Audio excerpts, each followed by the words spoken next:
Looks like we've had some bird friends visiting in Dreamboat while we've been away. That's not great. Really need to finish getting him dried in and all the body holes filled.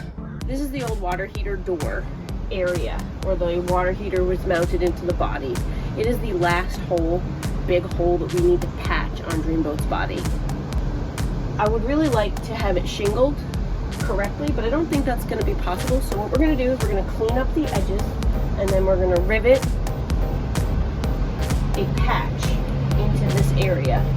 And one of my motivating factors is we got pretty lucky. While we were gone, we had birds and stuff flying in to Dreamboat and pooping on everything. The evidence is there that they were in there, and we're really lucky that they were also able to get back out and we didn't just come back to, well, I don't even want to think about it. So I really want to be able to wash him. He's getting pretty scungy. He's really gross, but we need to patch it. And then I actually have a piece of trim that was on his dashboard before it crumbled into plastic powder. And what we can do is we probably can take a piece of that and seam it here so he still has lower belt line all the way around, which I think would be, you know, just a little frosting, but I think it'll look better than just having a big flat patch. Andrew's helping me out. He's getting the silicone, which you shouldn't use on aluminum, because aluminum gets the black sort of oxidizing and it interacts with silicone and it doesn't stick eventually because it gets like almost like a powdery layer between.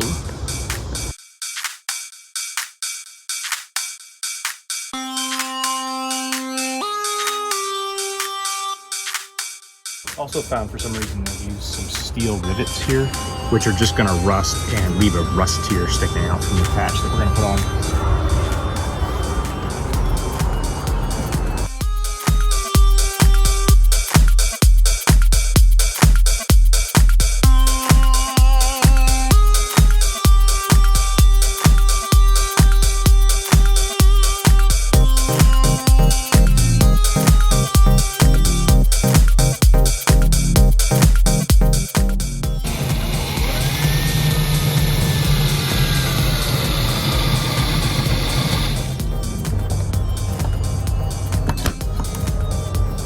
So what we're doing is we're using a spring punch to push the back of the rivet through and the head off after we drill it out to clear the hole.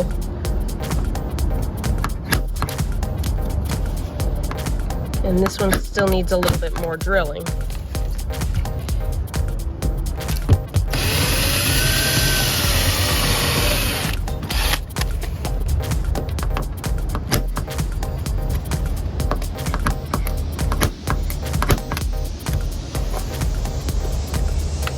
You can get that spring punch at Harbor Freight or any hardware store, but they're cheap and they are effective. Anyone who has an Airstream, I really recommend getting the spring punch. That's what it looks like. The sandwich layers of aluminum.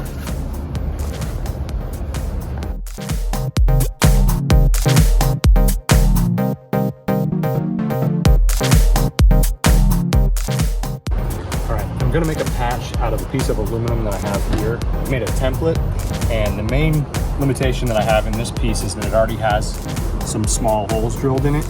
And I'm going to try to line those up with a rivet line that comes across the wheel well on the body, and then that rivet line will just carry through the patch. I've measured the dimensions of this, and it should be around 18 inches by 14.5. I can adjust that a little bit depending on how it looks and what's going to look the best. That looks pretty good. Yeah, my goal is to get it to fit basically fairly tightly between the two pieces, well, trim and then the awning bracket, and then also match this rivet line with some holes I already have in the patch, and we can just carry this rivet line. I like that idea. best we got with the materials available. We will need to also put a rivet line at the top in addition. Yeah, it's going to have a rivet line all So the it's way going to around. have a double rivet line either way? Yep. Okay.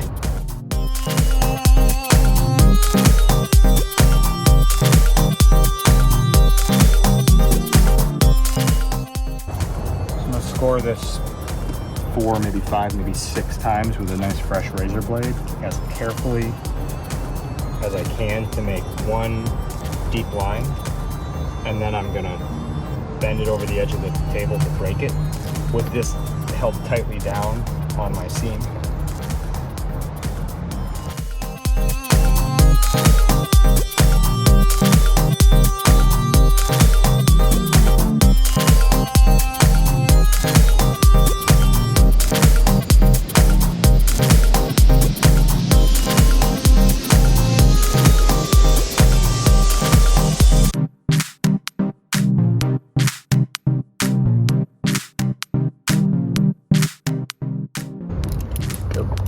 It's important to check your blade as you do this. I did just break the tip off this, so I'm just going to shorten it again to a fresh one.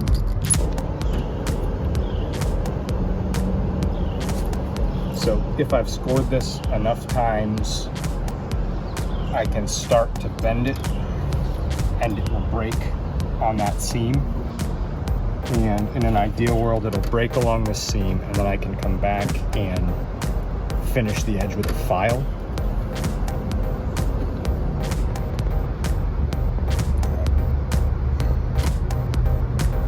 Once you feel it start to bend, then you come back, move your hand down nice and steady. This works pretty well, but if you've never done it, you might want to practice on a piece first. So, this thing I have to do is take off the slight burr that the razor blade leaves that lifts up a little bit. I'm going to take that off with a file and come back and square the edge to make sure it's perfectly straight and square.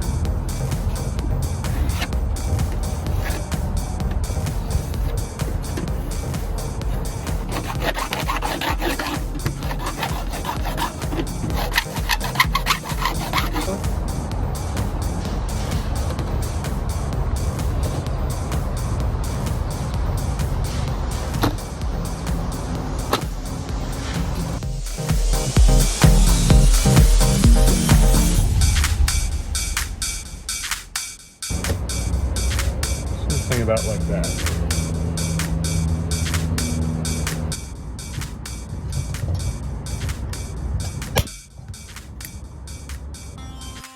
This is a 5/32 drill bit that I need to drill this hole in the body of the Airstream with, but I'm actually going to drill with a smaller drill bit first, just to make sure I've got the first hole in the right place.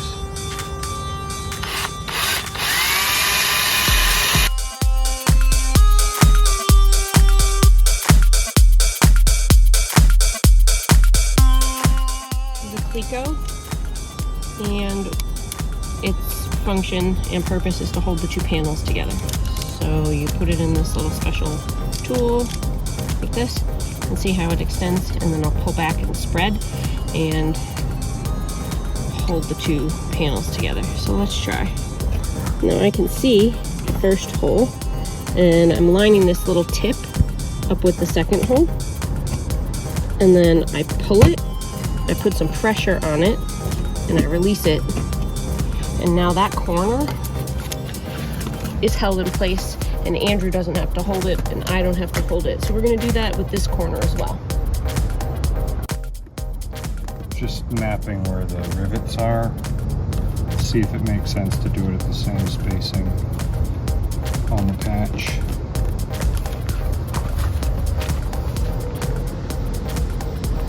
Ultimately, I don't think it does.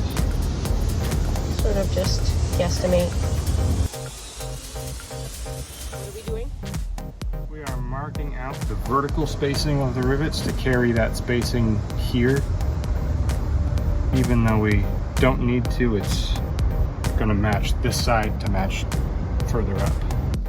The order of operations that we are going with for this particular project is we've marked out the holes, and then we're going to install clecos and drill out the holes. Then we're going to remove the clecos in the panel, we're gonna put sealant inside here between the two panels, and then we will, in addition, we will put behind each rivet a blob of Parbond sealant. Once again, the spring punch. I don't know if you can see, if you're in focus, but this tool, when you have an Airstream, is invaluable, and it is not particularly expensive. I think I got this one at Harbor Freight for $3 a couple years ago. I don't know what they cost now, but seriously, it's such a great tool. So what we're gonna do is we're gonna spring punch each of these dots.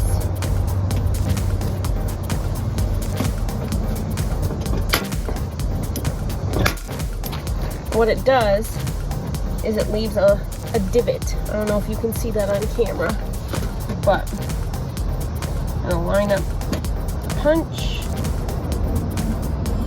Not perfectly, but I'll try.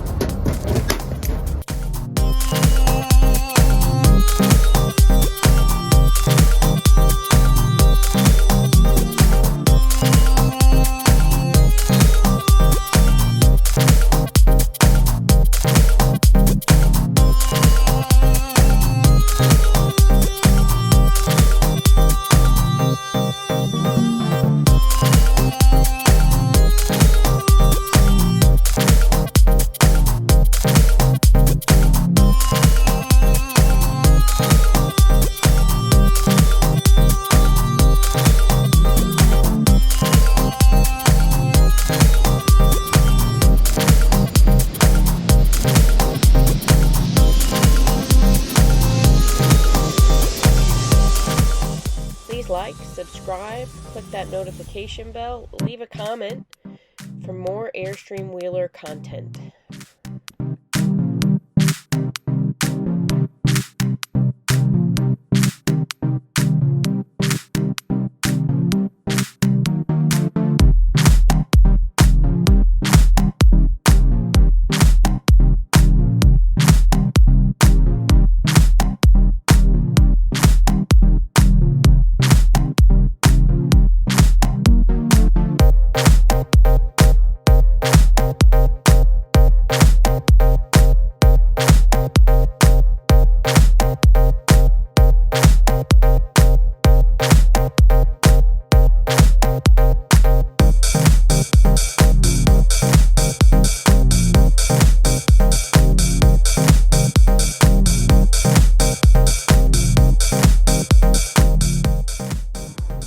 So once the sealant is dry, we're going to clean up the excess sealant and we'll be able to shave these rivets so they look like original body rivets. And then we're going to wait till we've got the trim piece figured out before we put extra holes in the bottom. So it should be weather tight now and keep the birds out, and I think we'll be better off having it sealed up like this rather than just an open body hole.